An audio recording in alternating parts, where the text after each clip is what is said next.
And let's start off on a positive note. I would like to introduce a poll. It's an interactive way for us to engage with you and see what your options are or opinions are. We'll have two polls during this presentation, and I would love to see your responses just like I did in the chat. In a moment, you should see a new window populate on your screen that says polling. Go ahead and click on the polling phrase and answer this question. So I'm going to go ahead and authorize that, open poll, and you'll have about, I would say 30 to 45 seconds to answer this one. And the question is, how did you find your last job? And the first answer, A, which is newspaper advertisements. B is help wanted signs. C is online, your job board, the infamous Minnesota Works, Indeed, ZipRecruiter, Glassdoor, Google, etc. And the last one is networking, traditional family, friends, colleagues, or social media. So we can't forget about the social media aspect of that networking, which is LinkedIn, Facebook, Instagram, so on. As you submit your answers, I want to encourage you to turn up the volume and find a comfortable but not too comfortable place to set up for the day. Free yourself from those unwanted distractions, those Palm Pilots that we have in our pockets, as this workshop can introduce or change your perspective on how to find your next position. I want to let you know that your questions do matter to us, and we'll be addressing them at the appropriate time. And I have to say, I'm not surprised by these results. Well, a little surprised.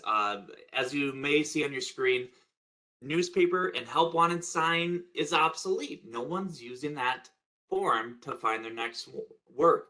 But of the 36 that responded to this poll, 20 said networking and 16 said online job boards. We can see that networking still plays a humongous role in how we find our jobs. We are hopeful that this workshop will help you recognize different methods for job searching, identifying the perks of using the state's labor exchange like Minnesota Works compared to those other third-party websites or job boards, Indeed, Glassdoor, ZipRecruiter. The importance of balancing your job search strategies, when to apply, basically. Improve your current network efforts such as cold calling, elevator speech, informational interview, and demonstrated role on how social media, although ever changing, is here to stay. Referencing back to our first poll, we can understand that people find work from any number of advertised sources. That is why we encourage job seekers such as yourself to focus your search. Focus your search to the industry or career specific job board that yielded results. Set up certain days to cruise those different websites and allow yourself ample time to network.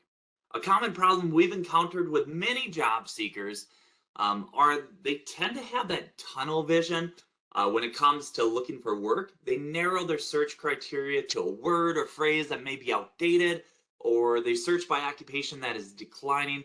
Therefore, we encourage job seekers to look beyond that job title.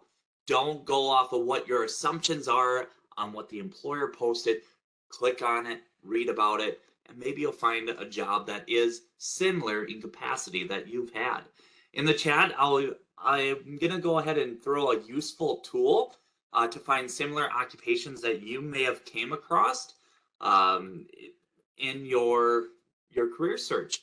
Other job seekers fall in love with the ease of applying online with a click of the button. I know we have some guilty parties out there that have done this. They fall in that void where they say easy apply and they click that button. They're like, yes, I get to have a cup of coffee today.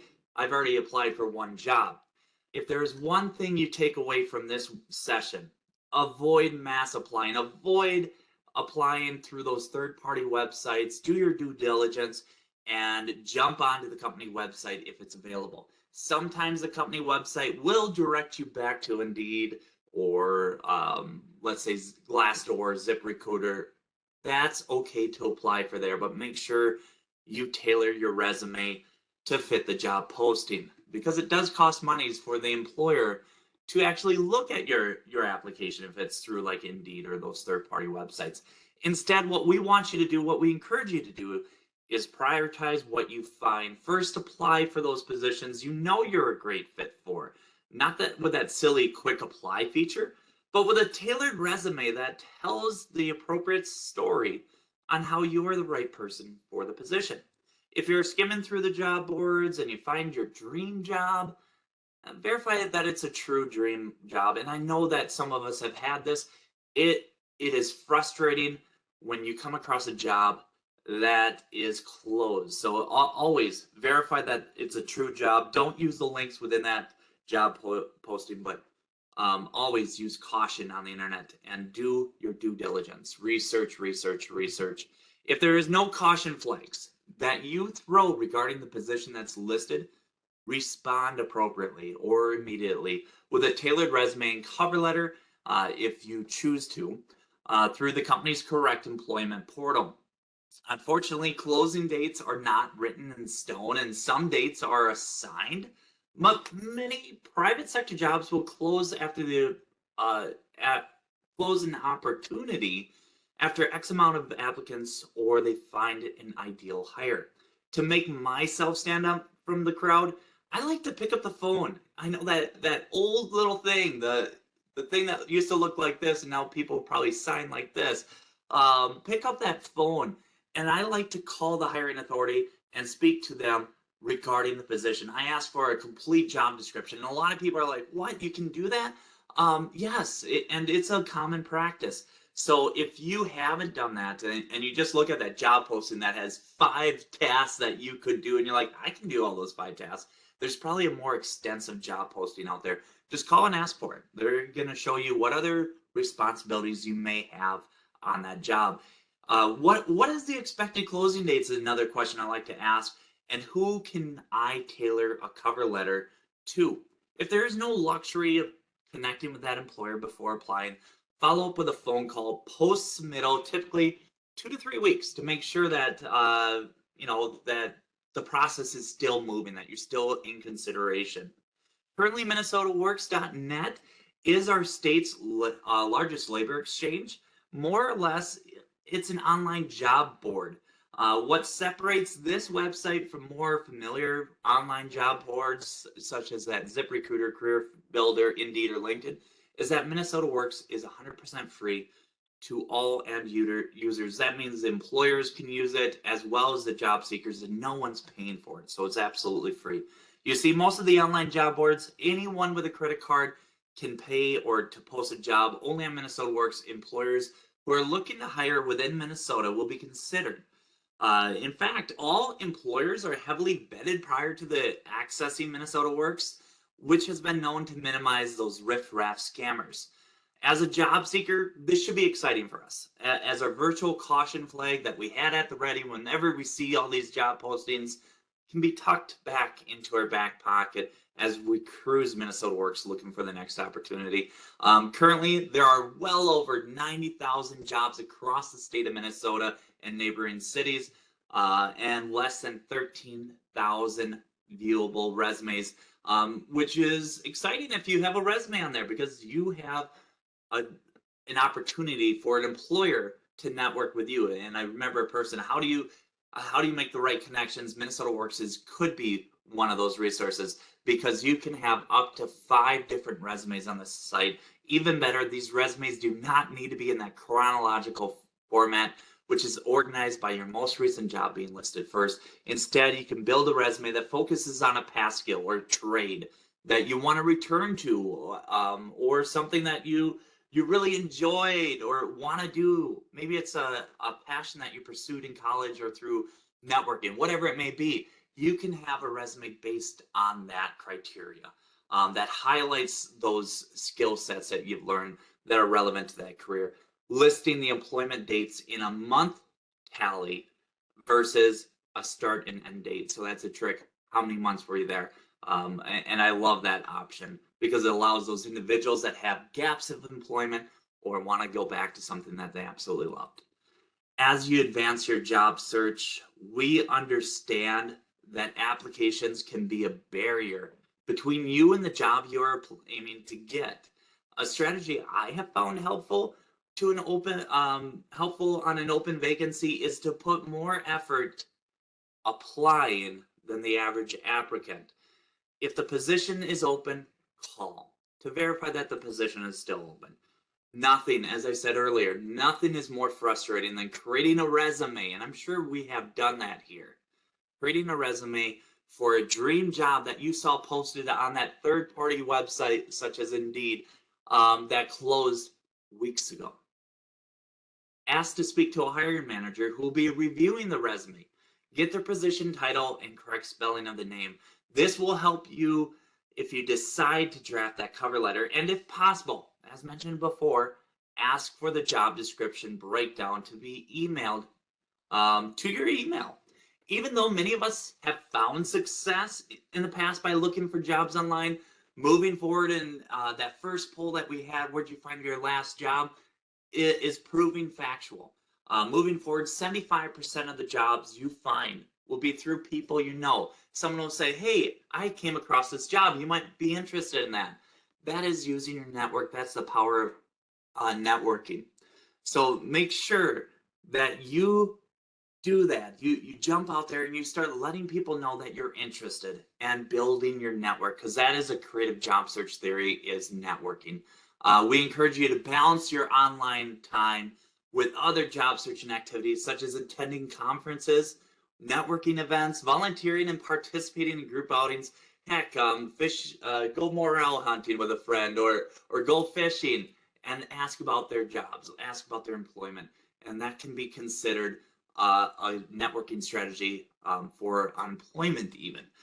Before I move on, I want to open up our second poll and final poll to allow time for additional questions to be thrown in the chat. So if you have a question and you feel like, hey, I want to get this question off my chest right away, go ahead and throw that in the chat. This next poll will be open for approximately 30 seconds.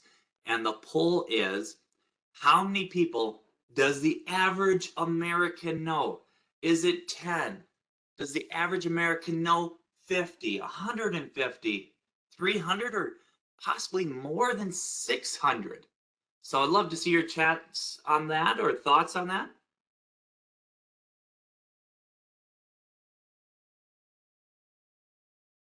I have to say this question always gets a varied response, and I can see that coming in right now.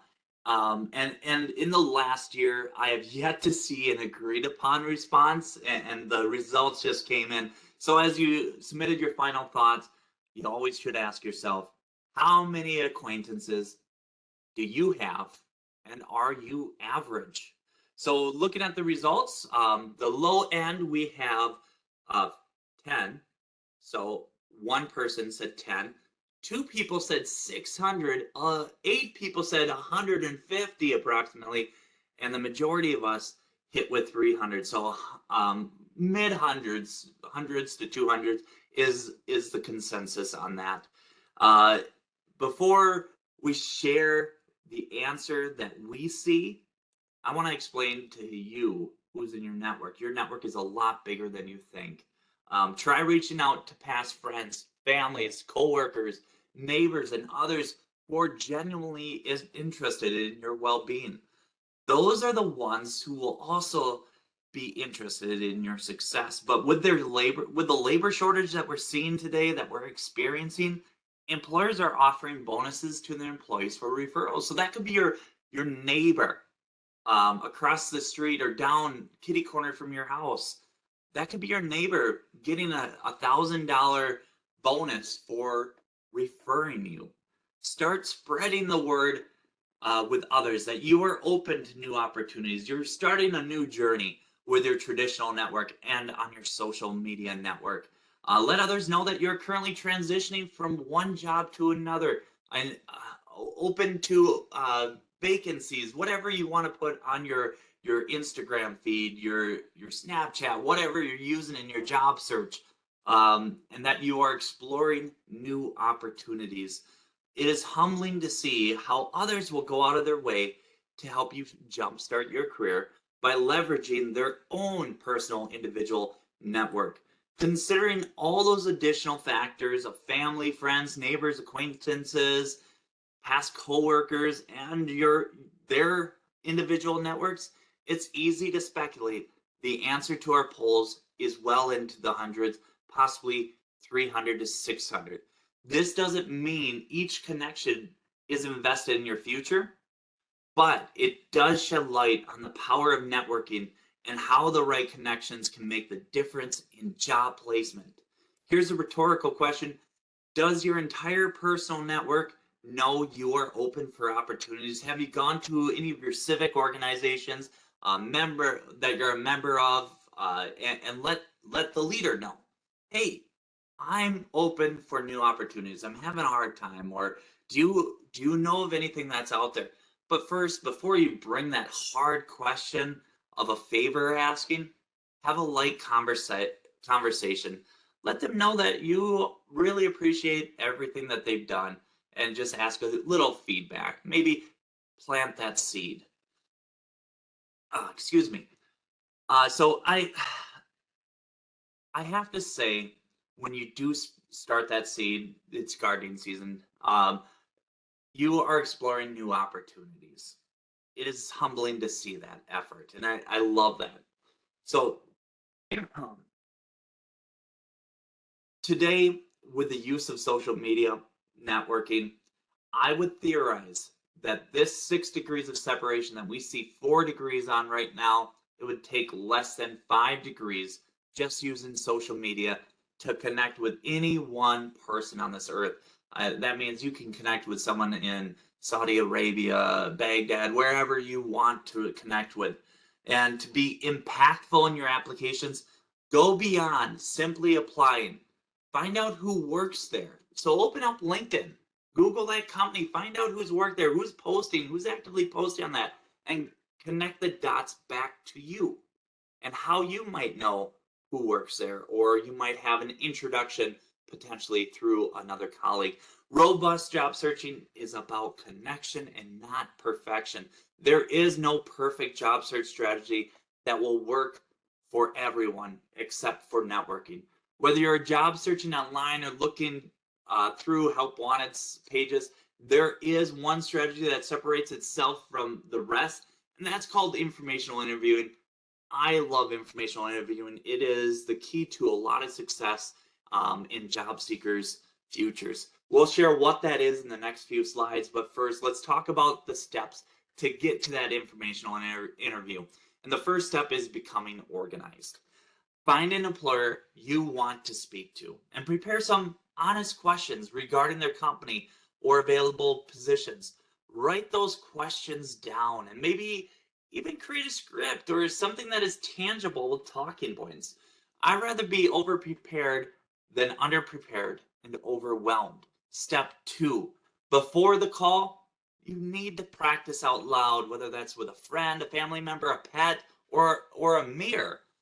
Practice out loud because it helps to hear how you sound, and it will help you to avoid like that many filler words such as or like. And step 3, when the phone call is about to happen, find that safe environment free of distractions. I personally like if I'm in a noisy area, a car. Sitting in the car where you can lock the doors because it's kind of like a soundproof. I mean, you're not doing a video one where you're like driving down the street. You're just listening through the car speakers and having a diligent conversation. So I prefer doing that car or a den, office, or a bedroom, something with a door, but you can't stop people from knocking on that door, and that door is not that sound barrier. So please stay away from empty rooms or rooms that are unfinished, such as an unfinished basement. It will sound if you're in the bathroom, causing an unpleasant echo. And if you are in the bathroom, do not wash your hands or flush the toilet. It's always good to wash your hands afterwards, but don't flush the toilet. You don't want to have that assumption in their head. And then step 4, dress for success. Not in like a suit or a tie or extravagant evening gown, but comfortable jeans, a sweater, button down, a polo shirt. And finally, the last step, step 5, as you speak with the employer, smile. you will sound happier and your voice naturally fluctuates. Those who are unable to see you speak can hear you smile, and the brain paints that picture. I'm going to put those 5 steps inside the chat because I believe they're important steps in preparing for that informational interview or just a phone interview. If you have followed those steps and put the extra effort into researching the employer, making a connection with them can come off less daunting. Networking should never start with, what can you do for me? What jobs are available? Or how much do you pay? Or where do I apply? Those questions demonstrate your inability to do your research. If you want to impress the employer, have a lighthearted and brief conversation. Let them know that their time matters and that you would love to have a further discussion to learn more about a company beyond what the website says or the news articles that are on Google. And ask them for that informational interview. Get in there with a good, positive interview. Stay positive. You may hear no more than you'll hear yes, but here is a question I want to throw in the chat real quick. For those who have tried information interviewing, have you found success? And this question, we may get 1 or 2 responses because it's a new strategy. If you've tried informational interviewing, if you've gone out there, gave a call, and asked, did you get the job? And right there, you're already seeing people respond on that question. So I love that. Even though interviewing is part of the strategy, the information strategy, it is merely a casual conversation. Don't think of it like a test or have that anxiety about it. It's a conversation amongst future friends, usually scheduled during a coffee break.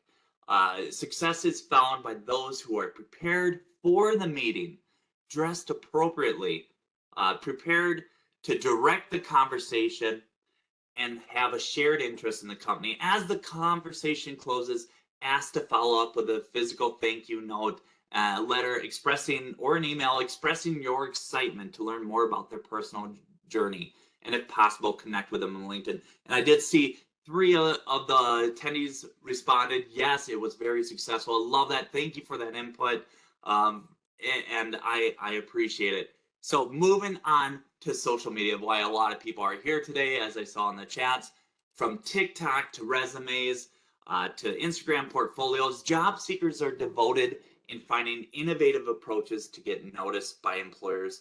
But for the most part, there are only 3 pillars of social media that really deserve our attention today, but we're only going to speak one in depth, and that's LinkedIn, Facebook, and Twitter. The primary goal of social media is to help you connect with people, build communities and groups, share ideas, interests, and information regarding your chosen profession. What started as a simple service in a college dormitory or garage, I can't remember, has now evolved into a mandatory part of the creative job search. The benefits of using social networks to grow your professional brand in terms of relationship building, portfolio creation, resume building, and all are endless. I'm excited about social media on certain aspects. LinkedIn is a professional networking site. You can apply through jobs on LinkedIn, and recruiters use LinkedIn to find potential job candidates. Facebook, Twitter are more sort of a private social networking site. We use these websites to express our personal beliefs and share sometimes not so pleasant articles or opinions. Be careful about what you post online. There's an adage out there that says, whatever you post, someone can find and people can read into what you wrote. So consider Googling yourself to see what information comes up. That is probably, I don't know if it's part of the first creative job search, but when I taught creative job search, that full day session, that was the first thing I said. Let's Google you. Because we want to know what comes up. If you find something concerning on Google, like your name is one of the top 10 most wanted, consider adding your middle initial or name. Many, if not all, employers will look you up if you are considered for the position. So if you're in the final candidacy, they're going to try to find reasons not to hire you to make sure that they're making the right choice. check out the link in the chat box, and I'm going to go ahead and throw that. It's a free background check. You just put in your information. This is just for Minnesota. It's going to look at your background compared to your birth date, name, first and last name, and maybe your rap sheet will be clean. We don't know. LinkedIn is no longer just a place to find people. It is a place of personal and professional growth. It is a place where businesses grow, a place of economic growth, and a place that makes a difference in professional lives. It's a community where you can be inspired, build relationships, and discover unexpected opportunities. Regardless, if you are avid or new to the LinkedIn platform, please, the first thing, please update all your information. There's actually a way where you can turn off notifications in LinkedIn that I just learned about today. And when you turn them off, that will tell other people that you're not posting or updating your profile. So if you have that nosy coworker that wants to get into your business all the time, or that manager who might want to see if you're job searching or not, you can actually turn off those notifications. They would have to click on your profile and see if you'd actually changed something. Many people are not going to do that. So that's a cool one. If you want more information, I'll try to find that information and send it out during that interview. Regardless, make sure that you update that information on LinkedIn. In fact, you need to become a LinkedIn All-Star, as it increases your chance to be recognized tenfold. So the first step to All-Star status is posting a profile picture. But before that, before we get into this, I want to know about how many people know what an All-Star status is. So go in the chat and type in there if you know, just a yes or no. What is an All-Star status? What is LinkedIn's All-Star status? And that what's coming in the chat for those that don't have access to it is no's. I haven't seen a single yes yet, but it's mostly no. So let's talk about what an All-Star status is, and that is posting a profile picture. We're going to go into the 8 steps. And the profile picture, here's another good question for the chat. Of the images on the right of your screen, which images are appropriate for LinkedIn? So go ahead and jump back in the chat. Which images are appropriate for LinkedIn? Be wary of what kind of photo. Is it desaturated? Is it a busy background? Stuff like that. What's a good photo? We got B, C, and F coming in, which are nice. So I'll let you respond to that.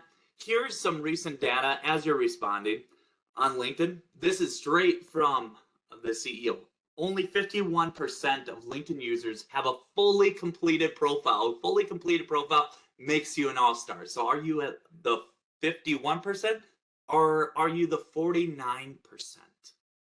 We understand starting something new can be intimidating, but if this is used right, LinkedIn is worth your time investment. If you need motivation to finish, call the career force, call your local career force. Let them know that, hey, I want someone to take a look at my LinkedIn profile. If they're not comfortable with it, they're going to refer it to someone who is more comfortable with LinkedIn. So you're always going to get a great response on that. Or here's another one, set a deadline or write it down on a Post-it note and post them everywhere across your desk. And you'll be more likely to accomplish it if you can see it and it's written down and you can reflect on it. Wherever you access your LinkedIn from, you can do it on your smartphone, or flip phone, whatever phone style you may have, or calendar style you may have. So having a high quality, what was the response to that question in there? Having a high quality picture is important to getting noticed on LinkedIn. As we saw, a lot of people said B, C, and F. And I want to say those are great responses. That's what I felt as well when I first looked at it. But as I dug into this, we have to ask ourselves, what is in his cup? What is in his cup? This is great, excellent, providing BNCR excellent quality and compelling light. If we go back to D, we kind of see, hey, there's like a party going on in the background. C, E is just oversaturated, and F could have been framed better. I believe someone threw in there, yes, David, could have been framed better. Yes, it's cut off the eyebrows. We want to see a good portion of the forehead or the hairline area, just right in the crown of the forehead, I believe is what they call it. So even though my public LinkedIn profile picture, the one on the next slide, is hair outdated, I updated one just for a fun one, something that represents more of a bearded Sam versus a shaven Sam when I was in the military. So even though my picture is going to be a little hair outdated on the next slide, it clearly shows my face. It's well lit. Ideally, you want to take a picture outside or in a studio where they have artificial lighting that can capture that compelling picture. And the headshot, I think having a professional headshot is important. I rather have in my next pose, you're gonna see that I'm very stiff and non-energetic. I was like, come on, wife, take this picture of me. I gotta get to the interview. So here is something I recently found out. Some state-sponsored career fairs, so anything that's sponsored by Career Force, may have the opportunity, and you can connect with your local Career Force, may have the opportunity for LinkedIn headshots. So go out there, go ahead and see if you can get those LinkedIn headshots. And as I said, kind of stiff. Look at my hair, similar hairstyle, maybe a little nicer now. But your goal in your headline is to appear in more searches and articulate your value proposition. There is no magic formula when it comes to the perfect headline. Your headline should align with what it is you're trying to achieve. I think I even add coffee enjoyer or coffee lover on here. Just start a conversation. Having something in there where it's like, hey, workforce development, I help people find jobs. That could be my headline. You just have to have that clear information, and it's relevant to what you're doing. So when you get to this point to update your headline, which is the second part, profile picture, second part is your headline, ask yourself, who do you want to find you?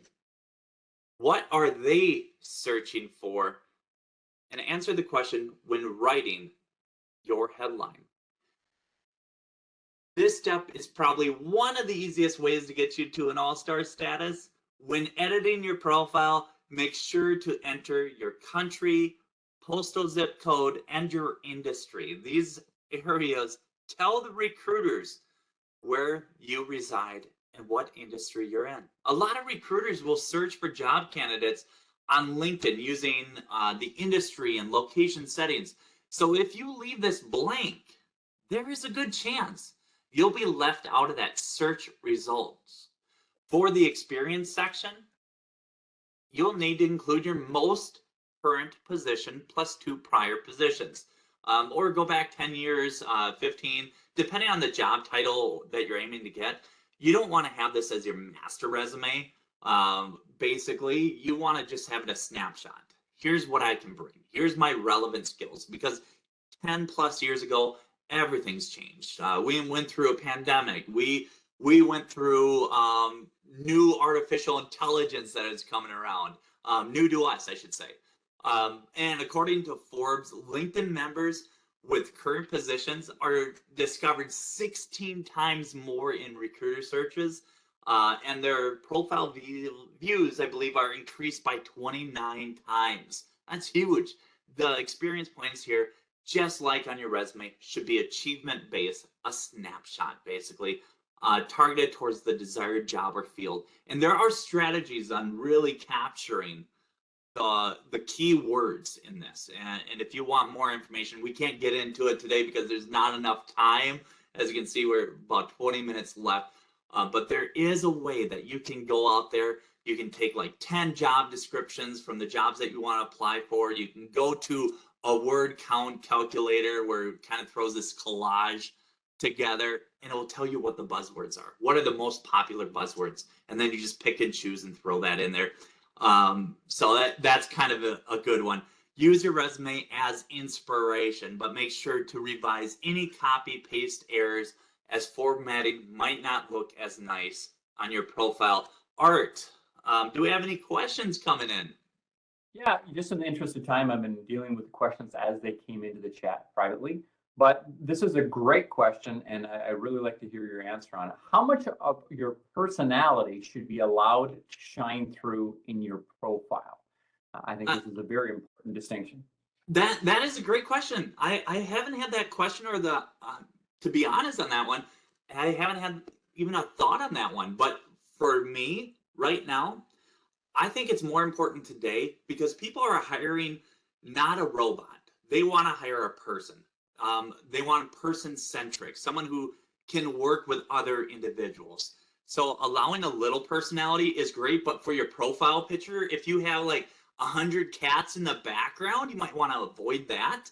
But if you are throwing in there, hey, a coffee enthusiast or dog lover, that's just a starting a conversation. So I think it's okay to throw personality. I actually would appreciate personality. I'm sure if you Googled, hey LinkedIn, what are the best headlines on LinkedIn? You're going to see that personality comes through there, or a dumbed down statement of a loosely explained statement of what you do for a job. Art, what's your feedback on that? Yeah, it's certainly a little, like I think you used the right term there, a little personality. That can create curb appeal, and then it'll get them to read about what you bring, what experience you bring. I have seen it go the other way with too much, and that's the distinction: a little and too much. When it's all flowery text that is talking about what makes you happy outside of work, that can be a little off-putting for employers. But I love Sam's example. Coffee enthusiast. You know, I'm on board. It immediately creates that connection. But that connection brings you back to the skills. So great answer, great question. Thank you, everybody. All right. Yeah, I love that question. Yeah, just give a little. You don't have to show the full shebang. You just got to give enough information. So I love that. All right. Now we're going to jump into skills.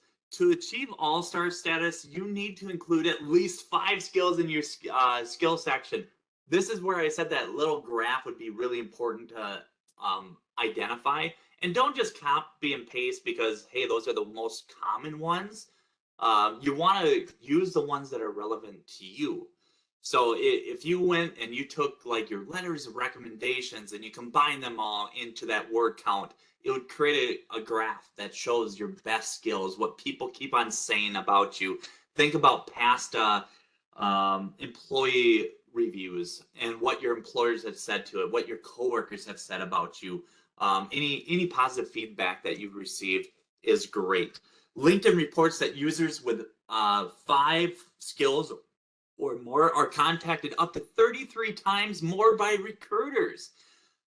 Include skills that you're good at and skills related to the keywords in the job posting.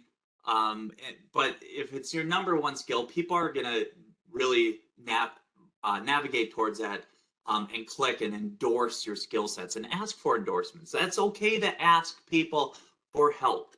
An easy way to find which keywords go with your ideal role is take those job postings, as I said before. After a while, you'll start noticing those similar words. If you don't know how to access that tool to create a word graph, just go in there, highlight the words that you see come up, and that will be the same process. Out of all the sections in this post, even as a wordsmith myself, this for me was the hardest section to nail down, and that's the about me or the summary. Before 2023, crafting a compelling summary took time. It took energy, revisions, and coffee. Lots and lots of coffee.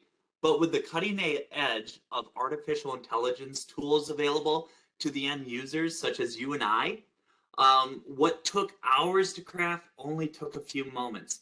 In fact, 80%, if you go to my LinkedIn profile, 80% of the content written in the About Me statement was creatively borrowed from artificial intelligence. This tool unraveled my career highlights, it organized my thoughts, and added some humor that connected to my headline, Coffee Enthusiast. But if you are a self-proclaimed Luddite, a person opposed of new technology or ways of working, here are some conventional ways to create a strong summary. An opening statement that clearly shows why you're here, why you're on LinkedIn.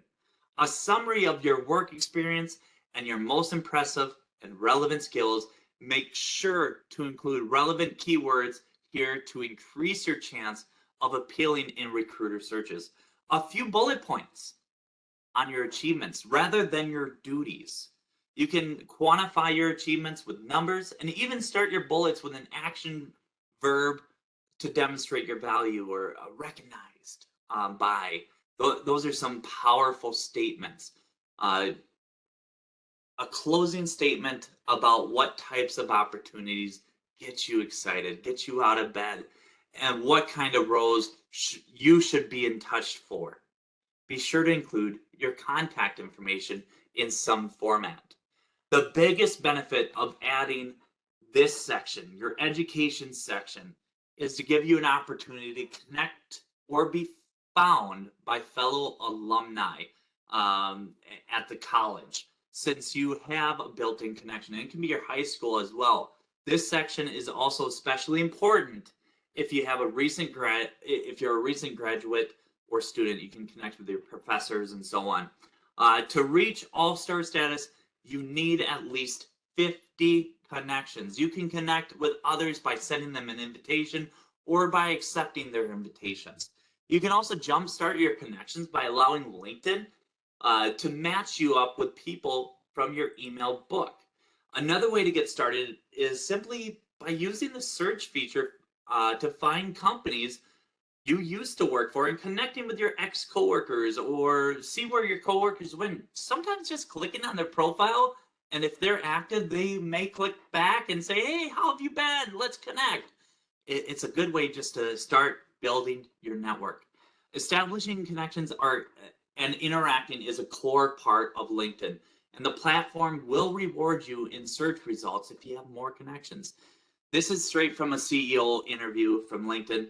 Every minute on LinkedIn, almost 200 people join. Every minute on LinkedIn, 9,000 connections are made, 4,500 applications are submitted, and anywhere to 3 to 5 people get a job. That is every minute. So holy cow, having LinkedIn is powerful. To achieve the all-star status, you need a profile picture, relevant headline, industry and location, experiences, skills, and about me, or a summary about yourself, the education and connection, and you can really get yourself started. I helped a person that I was his first connection. He took this class. He came to me for some input. I worked with him a few times, and now he's well over 500 connections. So he's going out there and he's actively getting those connections. He's doing his due diligence. He's finding leads. He's doing what he should be doing on that. So let's talk about building those connections. Networking is the key to job search success. And it's difficult, even under the best of circumstances. But networking while unemployed can be especially uncomfortable. If this struggle is real for you, networking while unemployed is not as hard as it may seem. In fact, here are a few simple strategies you can do on LinkedIn to make the whole process easier and get more productive. Grow your network. When LinkedIn became mainstream in 2010, you may have unintentionally accepted an invitation to be some part of someone's network. You're like, sure, this is fun. And then you gave it 2 cents and that was it. If you have less than 25 connections and you haven't really used LinkedIn in the last decade, start fresh. Sign up with a new LinkedIn account. You do need a new email address.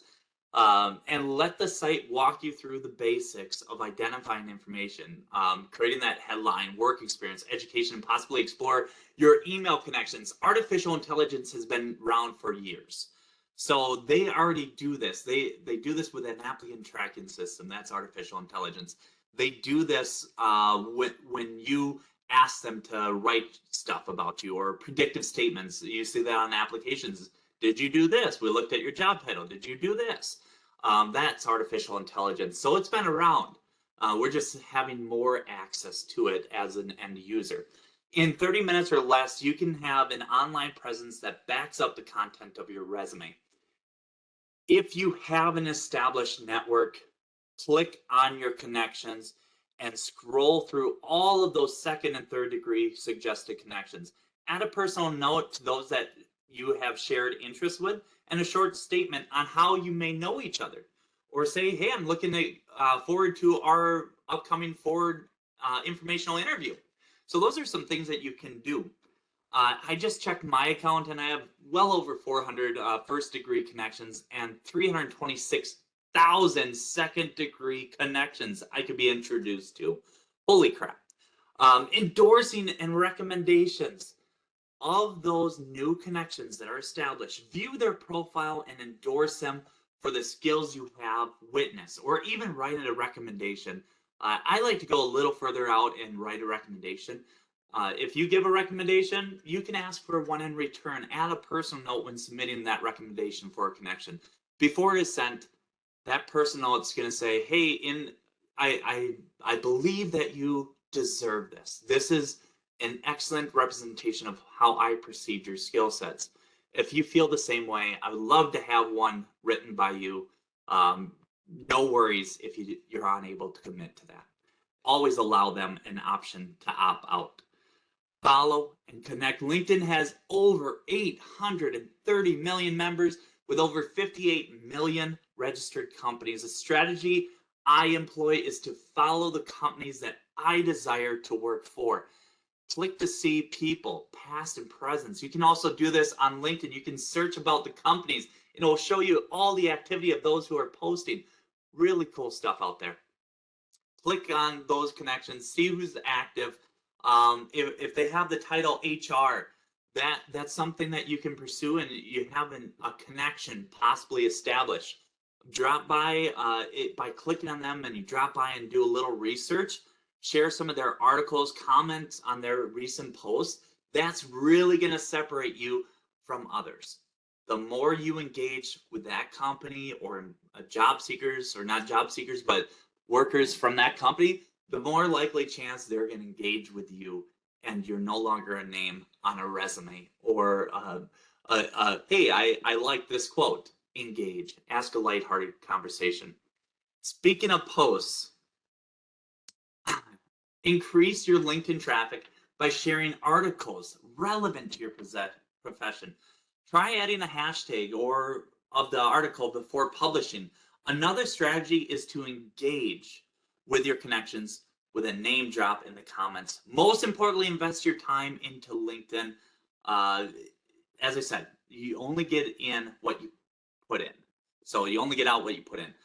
Do not allow your account to become idle. That's the worst thing you can do.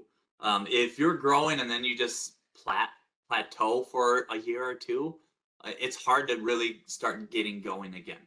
But if you can, once you start growing, you can easily jump back on that bike and start pedaling up the hill again.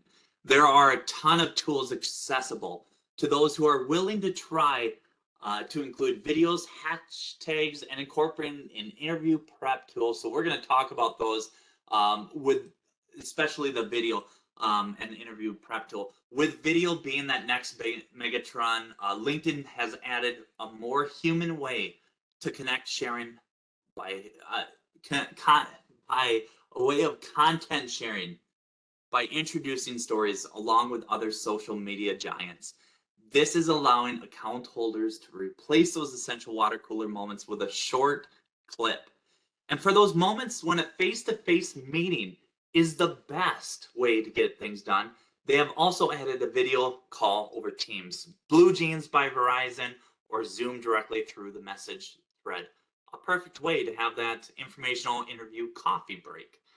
With the influx of younger users joining, the platform is catering to those needs. With video and elevator speeches, you add to add a video elevator speech, this is a little harder to do. You have to tap on your profile photo through the mobile app. You can't do it through a desktop, even if you have a camera. You have to do it through the mobile app. It only works on that. Then tap the profile video, and you can introduce yourself with a 30-second clip. After sharing your video, add a hashtag when posting content. You want to be searchable.